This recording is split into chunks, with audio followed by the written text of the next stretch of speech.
Olá, companheiros do Centro Espírita Ibirajara.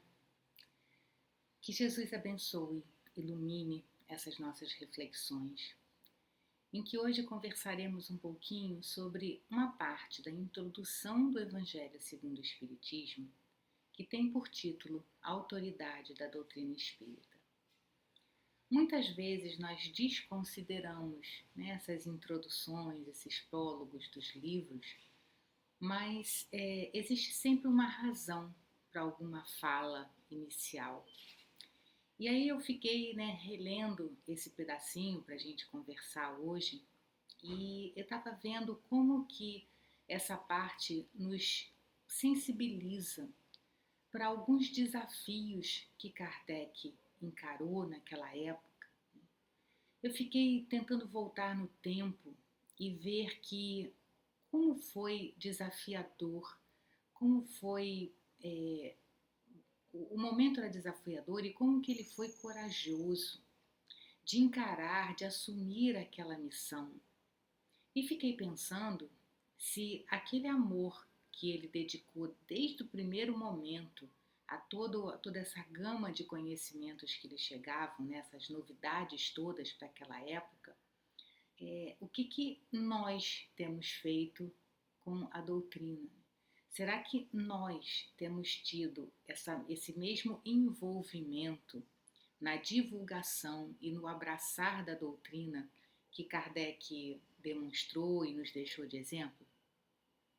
Mas nós vamos chegar lá, vamos ver, né?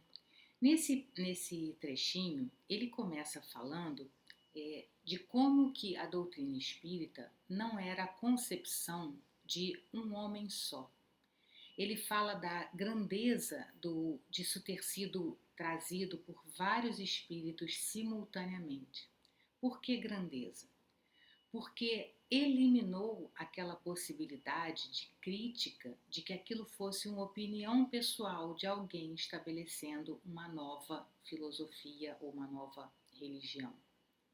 O fato de da doutrina ter sido trazida por vários espíritos simultaneamente, inclusive contribuiu para não só essa aceitação geral dos conhecimentos novos, como também para já dar aquele exemplo da fraternidade que deveríamos construir em todo o planeta.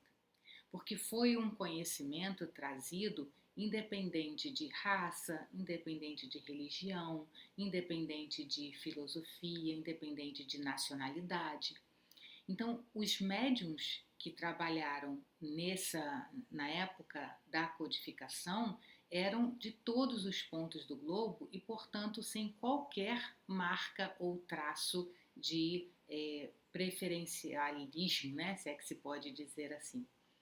Então, Kardec mostra que ele dá aqui, sem dizer o trabalho imenso que ele teve, mas ele nos mostra que essas manifestações eram espontâneas, ou seja, ele coletava essas informações de todos os médiuns que lhe chegavam e ele, quando ele via que havia uma coerência e uma uniformidade de conceitos de todas aquelas comunicações que chegavam, aí ele tinha aquilo como sendo realmente a verdade a ser incluída na codificação.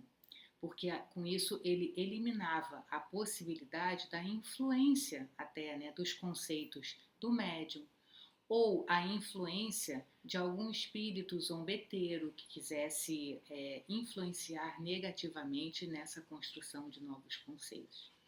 E aí eu fiquei pensando, realmente, a gente sabe disso, a gente sabe que Kardec codificou e tal, a gente vê o filme lá do Kardec, vê as dificuldades que ele teve lá em termos de convivência social, mas eu fiquei pensando no trabalho mental que Kardec teve, na dedicação que ele tinha que ter e na atenção que ele tinha que ter ao selecionar todos aqueles ensinamentos que deveriam ser incluídos.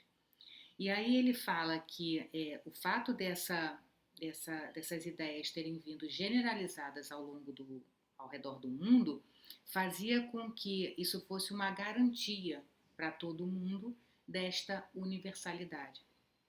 E é interessante a gente pensar, né, gente, que o fenômeno mediúnico existia desde sempre, né?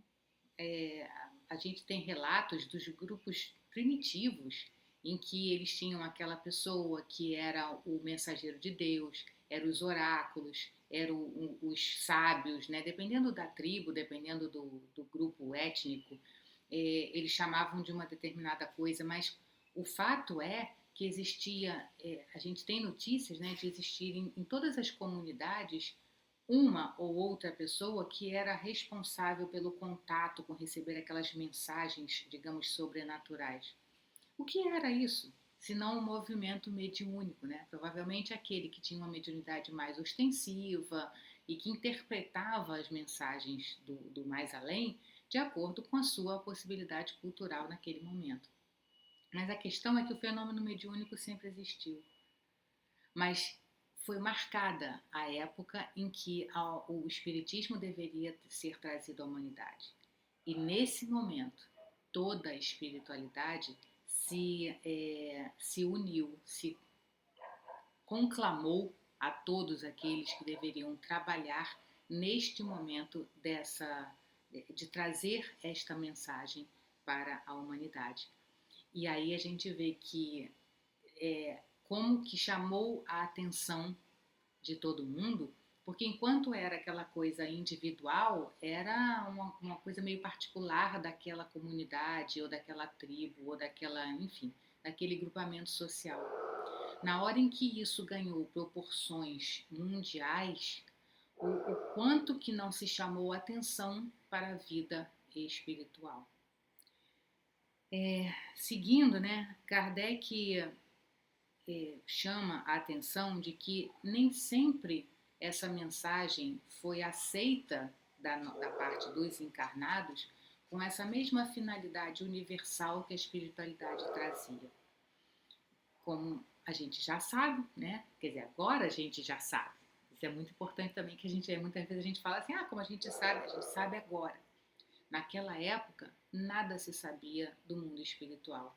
Então, vamos lembrar que existia aquele conceito de que, ao desencarnar, a pessoa virava o santinho ou ia para o inferno eterno, né? É muito relevante que a gente lembre que foi a partir dessa comunicação, foi a partir da vinda da doutrina espírita que a gente tem o conceito de que, ao morrermos, continuamos aquilo que somos no momento da morte. Então, assim, os espíritos existem de todos os graus evolutivos e de todos os níveis de moralidade.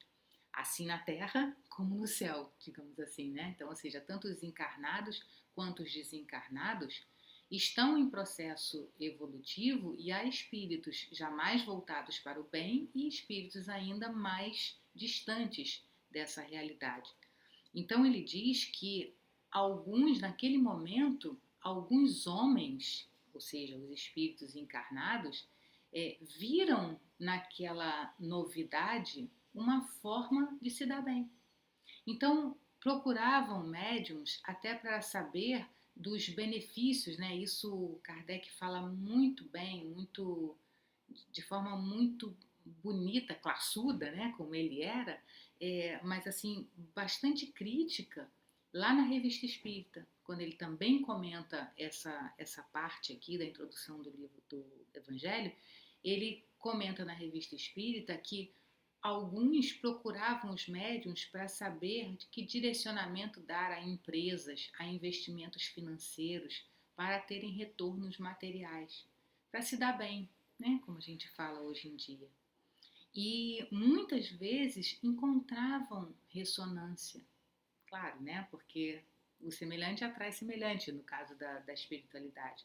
Então, como sabemos que os espíritos têm diferentes graus de evolução, aqueles encarnados que procuravam médiuns que também se dispunham a esse tipo de serviço, ou seja, toda a galera no mesmo nível vibratório, o que eles atraíam em termos de resposta de espírito?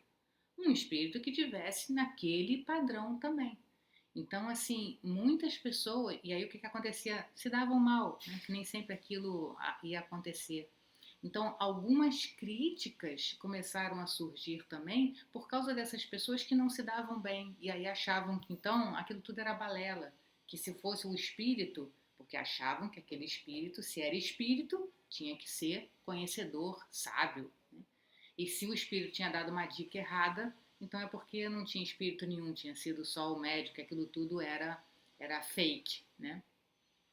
E aí isso ajudava a alimentar aquela crítica ao conhecimento novo. E, no entanto, no próprio conhecimento estava a resposta, né? O conhecimento de que trazia que a espiritualidade ela é infinita em seus graus de evolução, representados pelos espíritos, né? Que tem padrões diferentes, tem níveis evolutivos diferentes. E aí ele diz que naquele momento, infelizmente, esses não reconheceram essa universalidade da doutrina com uma finalidade de esclarecimento do mundo espiritual. Ou seja, aqui eu acho que a gente precisa parar. Eu sempre acho que todo conhecimento, digamos, histórico, ele tem que nos servir como um ensinamento de como proceder na atualidade.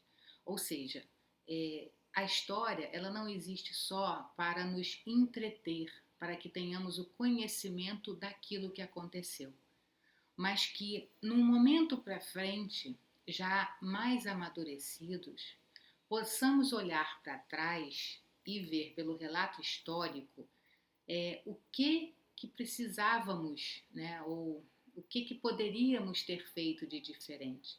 Qual é o ensinamento que aquela experiência do passado nos deixou, a fim de que possamos agir melhor no presente. Então, assim, hoje em dia, eu acho que poucas, eu vou ser boazinha com a humanidade, né? Eu acho que pouca gente, proporcionalmente falando, ainda vai em busca da mediunidade para obter informações de cunho puramente material, ou seja, de benefícios financeiros. Existe? Claro que existe. Porque ainda existem pessoas, espíritos encarnados assim, e ainda existem espíritos desencarnados que desencarnaram nessa posição mental e moral e assim continuam atrelados àqueles que têm as mesmas ideias. Sabemos disso. Mas a gente às vezes se arvora, né, do tipo, não, eu não faço mais isso, né? Eu não vou buscar a orientação espiritual para ter benefícios materiais. Mas eu fico pensando o quanto que a gente ainda quer buscar na mediunidade benefícios pessoais. O quanto que a gente precisa lembrar que, assim como a, o aparecimento da doutrina espírita, como mencionamos anteriormente, Kardec mostra que foi um movimento da espiritualidade para cá. Não foi Kardec que resolveu, olha, eu vou consultar este mundo além para ver se eles me dão uma nova doutrina. Naquele momento, a espiritualidade se programou para que houvesse essa manifestação geral e, claro, né, Kardec tinha essa missão já previamente estabelecida e aí inspirou a espiritualidade ali junto com Kardec, inspirando para que ele codificasse o que nós entendemos hoje como doutrina espírita. Então, assim como Kardec mostra que foi um movimento da espiritualidade, todas as vezes em que nos for interessante algum conhecimento do plano espiritual, o plano espiritual se manifesta. E quantas vezes, ao sermos deparados com algumas surpresas, digamos assim, da vida pessoal ou da vida social, nós não ficamos buscando respostas ou esperando que os médiuns façam perguntas à espiritualidade sobre como proceder dessa forma ou daquela forma. O que precisamos fazer é usar o conhecimento que temos para então decidir as nossas ações. E o que a espiritualidade julgar conveniente que saibamos, isso virá espontaneamente. Então a gente tem que ter mais fé no sentido de vamos pegar na mão de Deus e seguir com o que conhecemos, com o que nós já temos um roteiro de ação, desde Jesus e depois explicado, esmiuçado pela doutrina espírita a palavra do Mestre, nós sabemos o que precisamos fazer. Então que nos momentos, por exemplo, de desespero, que nós possamos estar conectados a Deus, sem pedir, sem exigir esclarecimentos, mas que a confiança seja realmente aquela de que eu vou permanecer conectado ao bem e o bem acontecerá no ritmo que precisar acontecer e que for possível acontecer. Mas é muito importante, especialmente, né, a gente está passando por um momento bastante desafiador. Não tem tema que a gente consiga falar sem tocar, né, nessa situação tão inusitada para todos nós. E esse momento de pandemia é mais uma oportunidade de desafio, né, ou mais uma oportunidade de prática desse conceito de que precisamos trabalhar a nossa casa mental para estarmos constantemente ligados a Deus, constantemente ligados à espiritualidade superior, constantemente ligados a ideais nobres, a propostas de crescimento, sem o desespero, sem aquela coisa de ai, mas será? Quem é que está falando sobre isso? Fulano já falou se quanto tempo vai durar? Fulano já falou se é o mundo de regeneração? Fulano já falou? E aí a gente fica naquele fulano idolatrando alguns médiums, né? Ou assim, criando expectativas com relação àquilo, quando na verdade Kardec já dizia que na época da codificação ele recolhia de todos os médiuns e ouvia de todos eles. E qual era o balizador dele? Era a uniformidade das informações. Independente, em vários outros momentos da codificação a gente vai ver esse alerta, né? Não importa, não vamos prestar atenção no nome de quem está dando alguma mensagem, algum comunicado, e aí a partir dali crer naquilo cegamente. É muito importante que analisemos o conteúdo de uma mensagem para ver se aquilo é coerente com a razão. E é do próprio Kardec a recomendação de que é preferível negar uma verdade do que aceitar uma mentira, né? Porque a verdade, se a gente não é capaz de compreender naquele momento, ela não deixará de ser verdade por causa disso. E no momento posterior, a nossa maturidade fará com que, é verdade, aquilo ali pode ser um fato.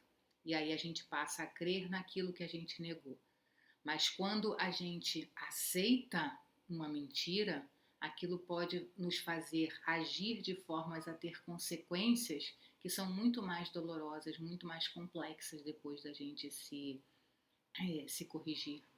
Então, é muito importante que a gente não fique nesse momento pensando e esperando comunicações sobre como agir, sobre o que vai acontecer com a Terra, sobre qual vai ser o resultado dessa pandemia. É muito importante que a gente se foque em que, opa, chegou um momento de desafio. E que bom que eu sou já preparada para encarar esse desafio. Porque Deus não dá o fardo maior do que os ombros podem carregar. Olha como é que a gente vai lembrando aqui de vários conceitos que a gente sabe muito bem repetir, sabe falar, mas a gente precisa lembrar dos momentos em que eles precisam ser aplicados.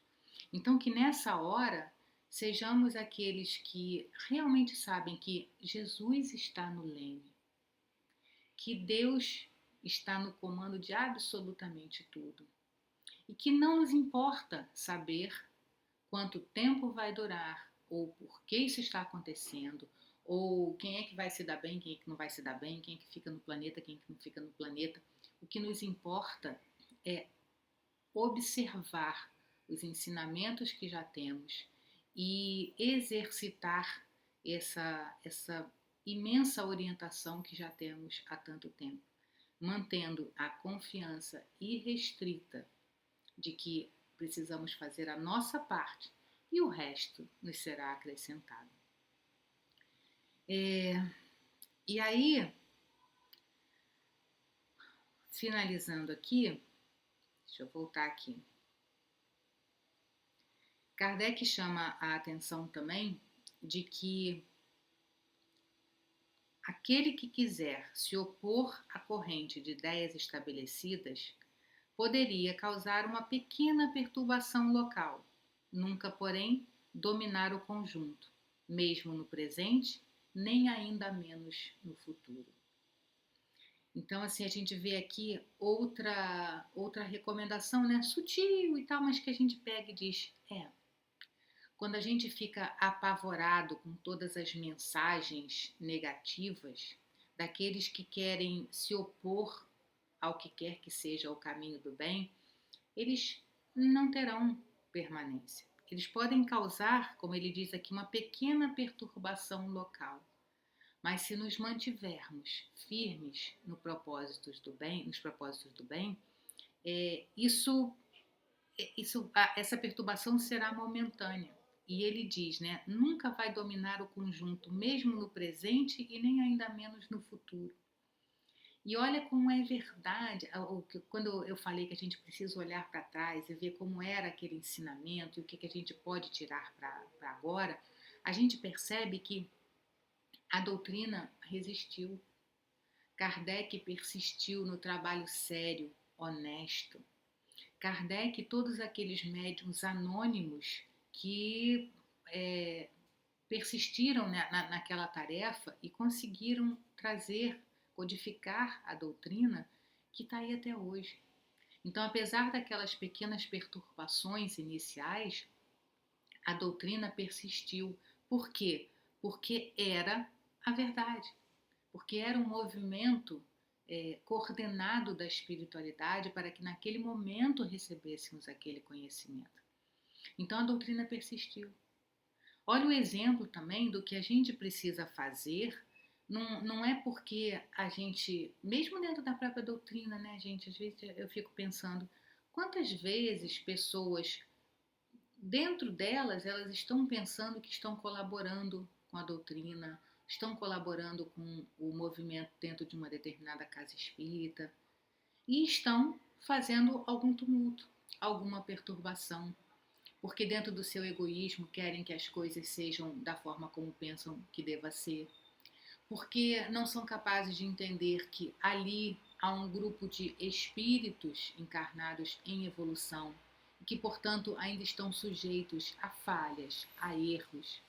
E às vezes não, às vezes é a percepção daquela pessoa, da atitude daquela outra, que a percepção dela é que está distorcida. Então, ela é que talvez devesse rever os seus conceitos.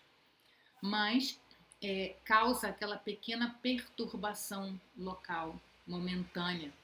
Mas o trabalho da casa permanece, porque a espiritualidade que estiver, né, apoiando aquela casa, na maioria dos seus trabalhadores, conseguirá sobrepor no presente e principalmente no futuro. Por quê? Porque as perturbações passam e no futuro resistirá aquilo que for realmente verdadeiro. Então, a gente precisa se colocar na posição de alguém que olha para alguma perturbação como sendo parte do processo de aprendizado do grupo ali envolvido por aquela perturbação. E aí, mais uma vez, ampliando isso para o conceito do mundo atual, a gente vê que talvez do ponto de vista da espiritualidade, o momento que estamos passando é uma pequena perturbação, para que no futuro a gente tenha de fato um mundo melhor. Então, que a gente abrace essas perturbações como sendo oportunidades de aprendizado, para que eu olhe e veja, não sou eu que vou ser esse motivo de perturbação, e eu vou entender e aceitar porque existe um bem maior que virá e que se sobreporá a essa perturbação sem, sem qualquer sombra de dúvida. Kardec também coloca que, por grande, bela e justa que seja uma ideia, impossível é que desde o primeiro momento congregue todas as opiniões. Então ele mostra aqui que ele tinha a certeza de que ele deveria continuar trabalhando, apesar de naquele momento várias serem as críticas ao seu trabalho. Vamos lembrar, né, quem viu o filme tem isso claramente, como que Kardec debocham dele, né, e acham que ele está ficando meio zozó das ideias, porque ele era um homem tão intelectual, como é que podia estar se dedicando àquelas bobagens? Amigos, aqueles colegas de profissão que admiravam Kardec passaram a ter um certo olhar esquisito para ele. Só que ele diz que isso fazia parte, porque toda ideia, mesmo que seja bela e justa, ela não vai no primeiro momento congregar todas as opiniões. E a gente, às vezes, né, você vê, Kardec encarou essa pedreira toda aqui e deixou, nos legou tudo que temos hoje. Gente, quando a gente pensa nisso, né, a gente fala Kardec, Kardec, mas eu nem sei se às vezes a gente de fato honra Kardec na magnitude que ele merece, porque ele encarou essa pedreira toda aqui e a gente, às vezes, chega em casa, né, e quer implementar uma virtude muito bela que a gente assistiu uma palestra, puxa, tão bonito, eu também quero ser assim. Aí você chega em casa e alguém debocha de você, porque você fala ou faz alguma coisa naquele sentido. Ou quando a gente ainda vacila e erra alguma coisa, vem sempre aquele assim: ah, você não é espírita? Você não diz que tem que praticar o perdão e tal? Como é que você sabe uma frase dessa e tal? E a gente desanima a primeira crítica. E a gente diz: ah, então tá bom, então Kardec persistiu, a espiritualidade persistiu. Eu sei, gente, alguém deve estar pensando assim, pô, mas a Deise está querendo comparar a missão da implantação da doutrina espírita com a minha vidinha medíocre, né? Eu que sou um espírito ainda, a gente tem mania disso, né? Eu que sou um espírito ainda, de pouca luz e tal. Sim, estou querendo comparar, sim. Não estou querendo comparar em termos de grandeza para a humanidade, mas o processo é o mesmo. Vamos lembrar que também faz parte da doutrina o conceito de que o amor é o vínculo que une, né, os seres, mas desde a força molecular. A ligação do átomo é amor. Então, assim, e Joana diz lá, né, muito claramente, amar também se aprende. Então, assim, se amor, que é uma coisa sublime, a gente aprende, todas as coisas a gente aprende. E tudo está em todas as coisas. Ou seja, existe a virtude da perseverança de Kardec, como deve existir a virtude da perseverança em nós, cada um no seu quadrado. Né? A perseverança de Kardec no desafio que lhe competia e a nossa perseverança no que nos compete da vida individual. É isso que eu queria dizer, que a gente, quando olha para trás na história, a gente vê exemplos de como que, como sociedade, a gente deveria ser melhor, mas a gente vê também exemplos de que o que existe de grandioso existe de pequeno já, em germe, em semente, em situações menores, em situações individuais. Então, esse exemplo de Kardec tem que ser para nós muito basilar. E a gente percebe que a doutrina veio para ficar, né? É, essa programação belíssima da espiritualidade de se apresentar no momento adequado, de Kardec abraçar essa tarefa, dos vários médiuns que com ele trabalharam, toda essa galera que se esforçou para nos deixar a doutrina do jeito que ela está hoje, né? Do jeito que ela nos chega e ainda nos consola e nos instrui com tanto brilhantismo. O que a gente tem feito dessa doutrina? É fundamental que nós pensemos que a doutrina não existe apenas para que tenhamos a fofoquinha do plano espiritual, né? Já passamos da fase de entender que o conceito de reencarnação, por exemplo, é para que a gente saiba, fulano foi Beltrano, que vai ser Beltrano, que vai ter ciclano e tal. Não é para a gente fazer essa fofoca espiritual. A doutrina espírita, como que se reconhece o verdadeiro espírita? Pela sua transformação moral e pelos esforços que emprega em combater as suas más inclinações. Então, a melhor divulgação que a gente pode fazer hoje da doutrina espírita é o exemplo da nossa transformação moral. E isso é esperado de nós, sim. Muito será pedido a quem muito foi dado. Se temos todo esse conhecimento, se temos todo esse consolo, é esperado de nós que sejamos capazes de disseminar esse consolo. Mas também sabemos que não vai ser pelo proselitismo, por fazer propaganda dos conceitos, por fazer os discursos e as palestras. Será através da nossa transformação moral, do exemplo que dermos. Agora, é pedreira. Mas aí a gente olha, a gente vê, Kardec encarou essa pedreira. Por que nós não podemos encarar essa pequena pedrinha? Porque comparado com o tamanho, o vulto da atividade dele, o nosso é uma pedrinha. A pedrinha da nossa transformação moral. Que possamos abraçar isso e fazer não só da doutrina, né, um benefício nosso, facilitando esse nosso trabalho de encarar essa pedreira, de nos dar os roteiros de transformação moral, mas que também possamos encarar essa transformação moral como exemplo de divulgação da doutrina. Então, ao mesmo tempo que a doutrina nos serve, nós retribuímos à doutrina, digamos assim, essa divulgação para que a gente possa espalhar esse conhecimento ao longo de toda a Terra. Né? E ele finaliza esse trechinho dizendo: já se desenha o harmonioso conjunto. Olha, ele já sabia naquele momento que o conjunto ia ser harmonioso. Este século não passará sem que ele resplandeça em todo o seu brilho, de modo a dissipar todas as incertezas, porquanto daqui até lá potentes vozes terão recebido a missão de se fazerem ouvir, para congregar os homens sob a mesma bandeira, uma vez que o campo se ache suficientemente lavrado. Ou seja, a hora era chegada.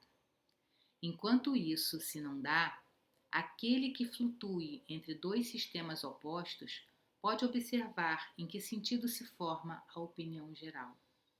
Essa será a indicação certa do sentido em que se pronuncia a maioria dos espíritos, nos diversos pontos em que se comunicam, e um sinal não menos certo de qual dos dois sistemas prevalecerá. Então, o que ele nos mostra é que ele tinha a confiança de que o momento era chegado e que essa uniformidade de ideias que existia, né, de todos aqueles espíritos que se manifestavam, isso é que conferia a autoridade da doutrina espírita. Porque não era o pensamento nem de um só homem e nem o pensamento de um só espírito, né? Que chegava ali, aquele espírito se manifestou e o que ele dizia era verdade, como acontecia antes em tantos grupos sociais, como mencionamos. A autoridade da doutrina espírita vem do fato de que existe uma maioria do bem ali atuando e que o tempo mostra que aquilo se faz verdadeiro. Então, se alguma dúvida ainda coubesse em algum momento ali, o que ele diz aqui é: espera um pouquinho, porque isso vai se provar verdadeiro. Como eu comentei, a verdade ela não deixa de ser verdade, mesmo que ninguém acredite nela. Uma coisa que é verdade, ela vai permanecer verdade sempre. Aqueles que não acreditavam nela é que, ao caminharem na trilha da maturidade, serão capazes de percebê-la como verdade. Então, daí vem a autoridade da doutrina. Ela era uma programação de Deus para a Terra naquele momento e ela permaneceu. Então, que nos momentos de dúvida nosso atualmente, possamos também ter a serenidade de aguardar o tempo e usar a nossa razão para já abraçar as verdades que nos fizerem sentido e aquelas outras que possamos aguardar, porque se verdade for, verdade permanecerá. E é por isso que a doutrina, né, a gente tem na codificação toda a base da doutrina. Mas de lá para cá, espíritos de escola já nos trouxeram aprofundamentos desses conhecimentos. Isso não significa que a doutrina está ultrapassada e que essa autoridade aqui já tenha sido questionada. Essa é uma autoridade permanente, essa é uma autoridade de base. Os outros conhecimentos que chegarem, né? A gente vê aí, André Luiz depois detalhou, toda a série do André Luiz nos descortina o mundo espiritual de uma forma detalhada. O que o André Luiz fez foi derrubar a autoridade da doutrina? Em absoluto. Ele veio num outro momento trazer à humanidade, que já estava um pouco mais acostumada a essas verdades espirituais, veio nos descortinar o mundo espiritual. Assim como, por exemplo, Joana de Ângeles traz agora, na sua série psicológica, uma abordagem de interiorização, um roteiro de transformação moral, a mesma transformação moral que a doutrina já nos falava em sua autoridade. Joana está desdizendo a doutrina? Nunca. É sempre baseado nesta autoridade que ela aprofunda conceitos da nossa psique, do nosso lado psicológico de transformação moral. Então, que possamos, assim, em vários momentos de nossas existências, lembrar da grandeza que a doutrina espírita é para nós.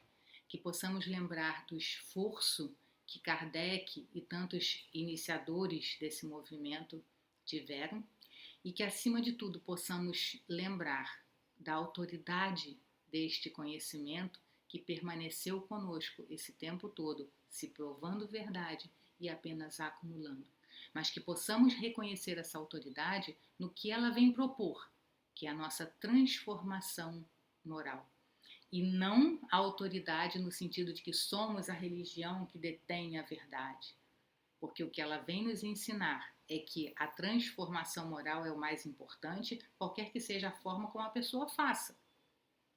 A autoridade da doutrina está no que foi trazido por espíritos de luz no encaminhamento da humanidade, sem divisões, sem sectarismo, buscando sempre a união e a fraternidade de todos nós.